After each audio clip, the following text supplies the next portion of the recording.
At 5 o'clock, we told you about a new witness who has come forward in the 1991 killing of a black teenager in St. Joseph, a death that the victim's family believes was racially motivated. The new witness says two men were involved in Eric McGinnis's killing, not just the one previously identified by police. That has led the victim's family to ask the AG's office to reopen the investigation.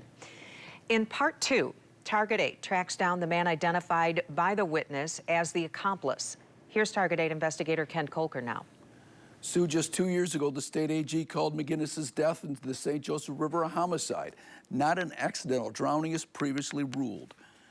They identified Curtis Pitts as the likely killer, but he died by suicide in 2003 and was never charged. Now, a new witness says he was atop a building when he watched the event start to unfold and later witnessed the Riverside attack. It's like, wow, what is going on for someone to do that? The man he identified as Pitts' accomplice denies it all. While he knew Pitts, he says they did not hang out together. He says he did not know McGinnis. He says he's known the new witness for years. In fact, they're Facebook friends. Target 8 is not naming him because he has not been charged. Unlike the new witness, he has no criminal record. He's claiming that you and Curtis Pitts assaulted Eric McGinnis, and that's how he ended up in the river. And it is astonishing to hear him say that after all these years and never even happened. So I'm like, what is the motive? So you were not there. You did not. I had no participant in Curtis Pitts, in this McGinnis's murder. He says Attorney General investigators spoke to him last year. Who would be standing on top of a building, and why would he wait 33 years now to come forward and say something? And then his story didn't even corroborate with all the other stories. Because you know what? It didn't happen. I mean, it didn't happen the way they said. Other witnesses have provided different accounts. One said it was after midnight. Another said the sun hadn't set. It happened further downriver on the pier, that Pitts and others jumped into the river to try to save McGinnis. The new witness says he tried telling the story to then Sheriff Paul Bailey in 2004 in exchange for a break in a theft case, but that the sheriff refused to listen.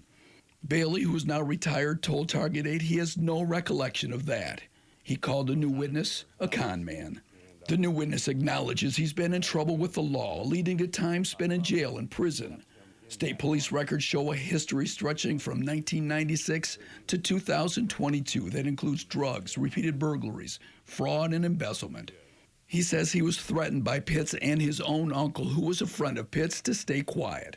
His uncle died several years ago. And I didn't know how to bring it forward without the fear of retaliation, and suffering for 32 plus years now. He says he told his story to the AG's office last fall. I was a criminal. Yeah. And I'm cleansing myself of that old me to be a different person, and this is one of those baggages I have to get out. I was a bouncer or doorman on the weekends. A man who says he worked security that night at the club also has doubts about the new witness's account. All of a sudden, these witnesses came out of nowhere. They saw it all. I don't believe that, you know. Including the latest? Yeah, that latest is, he had to be a possum if he saw all this from up there, because it was dark out. He says he was working the front door when Eric got kicked out for slapping his ex-girlfriend, who was white. I said, Eric, you got to leave. Come back next week when you're calmed down. Minutes later, he says, Pitts and two other white men rushed out of the club. Curtis says, where'd that go? I said, why? He goes, I'm going to kill that. He slapped my girlfriend, and they took off down around here. I think they went that way. Did you see him running off? Oh, yeah, I saw them, all three of them. I was right here, here. The two other men have since died. The doorman says the man now identified as the accomplice was not there. I used to work with his dad. I've known since he was little. Me were arm wrestling that together. He was not here that night. Did not do nothing. I'll swear to that. The doorman says he moved to Mississippi for work the next day and never talked to police. I was here. I saw it all.